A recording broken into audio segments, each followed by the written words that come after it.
Dr. Jason Shumard. I'm here to talk to you a little bit about a specific condition that many people that we work with in our office is dealing with, and that's type 2 diabetes. And I can't tell you how often I hear individuals come to my office and they've just been misinformed. They've been told information that is not really what's really going on in their specific body. You know, I always talk to individuals in our office that are dealing with a diabetic condition, and to help them understand whatever is going on in their specific body is going to be unique to them. But for many people who are dealing with this condition, they're being told to do the same thing over and over again, just like everyone else is being told. So essentially, they're all being told to do the same protocols, right? They're all being told to take a specific medication, increase the medication, add on another medication, whatever that might be in your path where you are dealing with type 2 diabetes right now. They're also being told to change their diets. They're also being told to exercise and to lose weight. Well, today, the focus of today's video is going to be debunking a lot of that information that you've been told, and hopefully we'll start to bring the light on, if you will, or make you start to think outside the box than what you're currently doing to move you towards reversing your diabetes, like we've done with so many patients in our practice over the years. I've been in practice now for just over 17 years at this point. So what I want to focus on today is that many people believe or have been told that if they just change their diets, if they lose weight, and if they exercise more often, that's going to help them reverse their diabetes. Because what they're being told is then that their diet, weight, and exercise, or lack of exercise, that they haven't been doing for what's caused their diabetic condition. Well, is that true? So we have to understand something before we talk about that. And what that is cause equals effect. So what does that mean? Cause equals effect.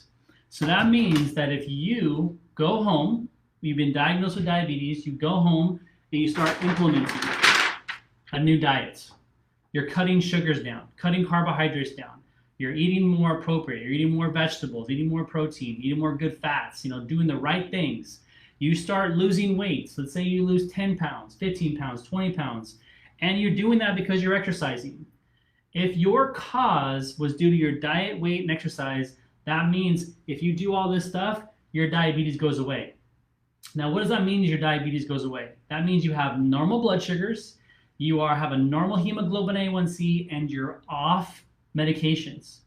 But for most individuals, that's not the case. Of course, maybe there's a small percentage that this may be their cause, and when they make those changes, they're going to see the result and they're going to get off their medications and become non-diabetic.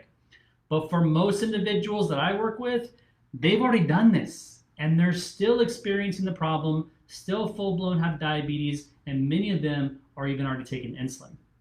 So in that specific scenario, their cause and effect, this was not their cause, which means they did not reverse their diabetes. That's essentially what that cause and effect means. So if somebody has already been doing this, they've already changed their diets, they're exercising, they've lost some weight, and they still have diabetes, that must mean something else is going on inside the body.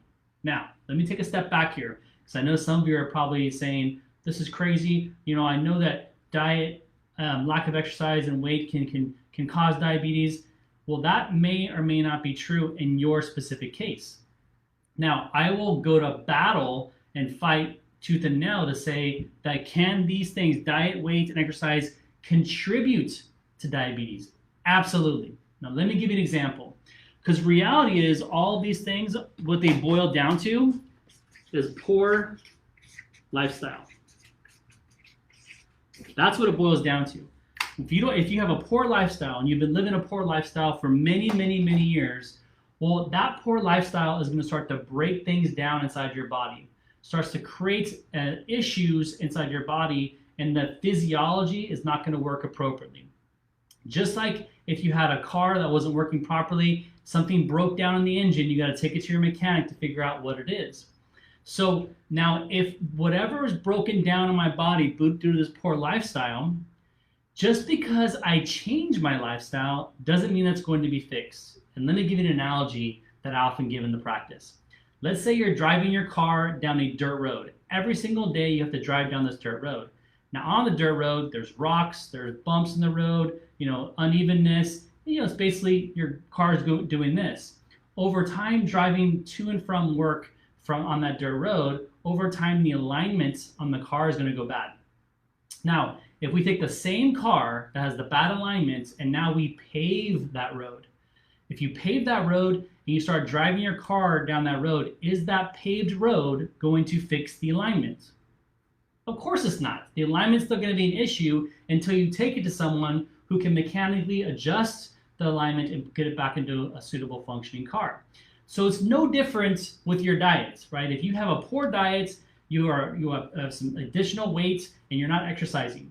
Well, over time, living that lifestyle is going to cause some areas in my body to break down, some organs to break down, some systems to break down. Now, if I take a step back because now I have diabetes and I say, I'm making a change, and I start eating healthier, I start exercising, and I've lost some weight. Well, are those things going to fix the problems that were contributed by the poor lifestyle? No, those problems are still going to be there. And this is why many type 2 diabetics, they do this. They start eating properly, they start doing the right things, but then next thing you know, their diabetes is not getting any better. They still have elevated blood sugars, their A1C is off the charts, they're taking more and more medications trying to manage their diabetes and blood sugar, but they're not contributing to the cause. So if you're doing this right now, you are eating properly, you're doing the best you can, you're exercising, you lost some weight, and you still have diabetes, it's likely whatever the cause of your diabetes is still there. Because you can eat better, you can lose weight, and you can exercise, and it will lower your blood sugars. It will manage your blood sugars. But remember, if you watch some of my other videos, blood sugars is only a symptom of the disease. So if you're only focusing on trying to reduce the symptoms, it's no different than taking, medication for your blood pressure or for your cholesterol levels. It's not fixing or creating a solution. It's just managing it and making it look good on paper.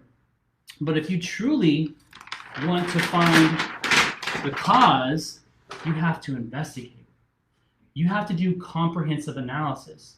You have to go through a discovery process that I guarantee you have never done before. Right now, when you go get evaluated by your primary care physician, endocrinologist, whoever's managing your case, they're doing a fantastic job by helping you manage your condition. But they're not going to help you reverse it. They're not going to find out what the cause of your diabetes is. Because in their mind, the focus is management. And if you're going to hear that a lot from your doctors. We're here to manage your condition, help you slow down the process, try to live a better quality of lifestyle. And you can do that and live somewhat of a lifestyle for the rest of your life, focusing on pharmaceuticals and focusing on symptoms. Or if you want to start thinking outside the box and go beyond that, you have to find out what's going on with the cause. And if you want to find out what's going on with the cause, you have to do a comprehensive evaluation. I call that my discovery process.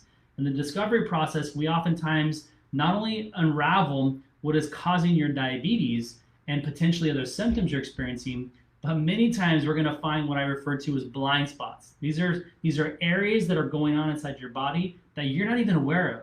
Maybe you're not even having symptoms yet. And maybe they're promoting symptoms that are going to happen in the future that we can handle and take care of before they ever become an issue. So you really have two choices. And hopefully this is kind of getting you thinking a little more, getting that brain thinking like, oh my gosh, there could be potentially other options that I can do. Your first option is you can live what the most common recommendation is for diabetics, right? Change your diet, exercise, and lose weight. Now, of course, these things are valuable. These things are really important but shouldn't we all have a good diet, exercise, and be keeping a good weight? This is no specificity to diabetes. It's what we should all be doing as human beings. So you can do this and take your medications and follow the traditional recommendations and hope and pray that it's going to be the best thing for you. But if like a lot of the individuals that I see in my practice who have spent years trying this and it's not helping, they eventually get frustrated and they're looking for another option. And when we take them down that path to really find out what's causing their diabetes, I mean, you should see what's really going on in individuals that are dealing with this condition. Way more problems, way more concerns that you're aware of, and it's just because you're not being evaluated comprehensively. So hopefully today started to give you some new way of thinking about your diabetic condition. Hopefully it starts to motivate you to start taking action in a different capacity that's going to help you drive you down the road to health, getting yourself back to a healthy environment. We all have the ability to heal. Our bodies were meant and built to heal on its own. But for many individuals suffering with chronic degenerative diseases like diabetes, their body can no longer heal them anymore. It's sick, it's out of function, it's out of alignment like that car I just gave you. We have to figure out how we can put it back in alignment, how we can put it back in function so that you can live the quality of life and reverse your diabetes, reduce and eliminate medications, reduce the risk of future complications, lose weight naturally, and live the quality of life that you deserve to live, like we see with all of our patients that we help here